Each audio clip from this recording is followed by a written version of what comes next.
அனைவருக்கும் வணக்கம். நான் வைத்தியர் ஆர்த்திகை ஸ்ரீரங்கன், சுவாச சம்பந்தமான விசேட வைத்திய நிபுணர்.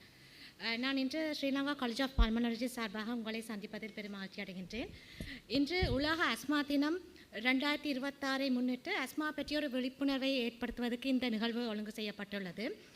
ஒவ்வொரு ஆண்டும் மே மாதத்தின் முதலாவது செவ்வாய்க்கிழமை இவ்வருடம் 5ஆம் தேதி அது கொண்டாடப்பட்டது. இவ்வாண்டின்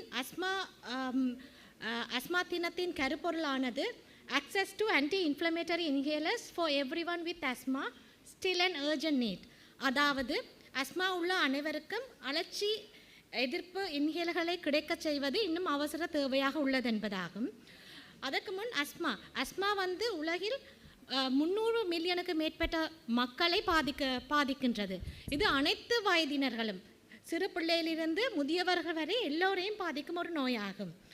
ஒவ்வொரு ஆண்டும் இலங்கையில் 6% மரணங்கள் அஸ்மாவினால் ஏற்படுகின்றது.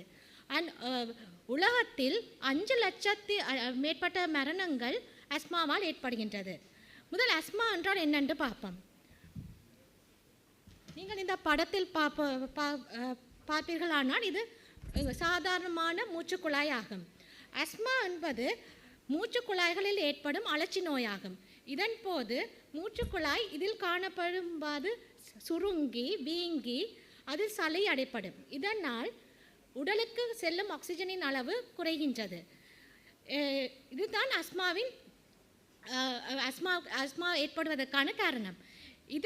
இதற்கு பல அறிகுறிகள் ஏற்படும். இவ்வாறு இந்த மூச்சுக்குழாய்களுக்கு உட்செல்லும் ஆக்சிஜனின் அளவு குறையும் போது அவர்களுக்கு மூச்சு திணறல் ஏற்படும் மற்றும் அடிக்கடி இருமல் மற்றும் நெஞ்சு இறுக்கமாக இருக்கும், சத்தமிட்டு மூச்சு விடுதல் போன்ற அறிகுறிகள் காணப்படும். இவை அனைத்தும் அதிகாலையில் அல்லது இரவு நேரங்களில் அதிகமாக காணப்படும். இது அஸ்மா ஏற்படுவதற்கான காரணங்களை நாங்கள் பார்ப்போமானால் அதிகம் குடும்ப மரபு, அவர்களின் பெற்றோர்கள் அல்லது அவர்களின் பெற்றோர்களிலிருந்து வருவது மற்றும் அலர்ஜி பிரச்சனைகள், அவர்களுக்கு உணவுகளுக்கு அலர்ஜி ஏற்பட்டால் அல்லது தோல் சம்பந்தமான அலர்ஜி இருந்தால் அவர்களுக்கு அஸ்மா ஏற்படுவதற்கான வாய்ப்பு அதிகம். இதைவிட சுற்றுச்சூழல் மாசு, இவை அனைத்தும் அஸ்மா ஏற்படுவதற்கு காரணங்களாக பார்க்கப்படுகின்றது. அஸ்மாவை அதிகரிக்கும் காரணிகளாக நாங்கள் பார்ப்பது தூசு, வீட்டில் இருக்கும் ஹவுஸ் டஸ்ட் மைட் மற்றும் புகை மற்றும் புகைப்பிடித்தல். அவர்கள் புகைப்பிடிக்காவிட்டாலும் அவர்களை சூழ உள்ள வீட்டில் இருப்பவர்கள் புகைப்பிடிக்கும் போது அவர்களுக்கு அஸ்மா ஏற்படுவதற்கான சந்தர்ப்பம் அதிகரிக்கின்றது. மற்றும் வாகனம் மற்றும் தொழிற்சாலை புகைகள் மற்றும் வீட்டில் இருக்கும் செல்ல பிராணிகளின் முடிகள், பூக்களின் வாசனை திரவியங்கள் போன்றன அஸ்மாவை அதிகரிக்க செய்கின்றது. மற்றும் வைரல் இன்ஃபெக்ஷன், இன்று கருத்தின்படி இன்ஃப்ளூயன்ஸா போன்ற வைரல் இன்ஃபெக்ஷன் அஸ்மா உள்ளவர்களுக்கு அதை அதிகரிக்கும். இதற்கு என்ன தீர்வு? நாங்கள் அஸ்மா உள்ளவர்களுக்கு பல சிகிச்சைகள் இருந்தாலும் இன்ஹேலர் சிகிச்சை என்பது தான் இப்போது கூறப்படும் சிறந்த சிகிச்சை முறையாகும். நாங்கள் மருந்துகளை உட்கொள்ளும் போது அது எங்கள் உடம்புக்கு சென்று அது நுரையீரலுக்கு செல்வது குறைந்த வீதமே செல்கின்றது.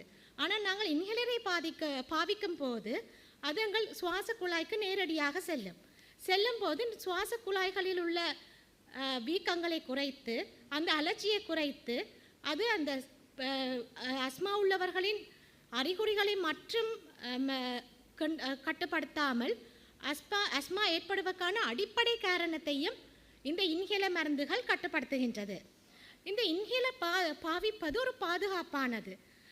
ஒரு தவறான ஒரு நம்பிக்கை உள்ளது, இந்த இன்ஹேலரை பாவிக்க துவங்கினால் இதற்கு நாங்கள் அடிமையாகி விடுவோம் என்று. ஆனால் அவ்வாறு இல்லை.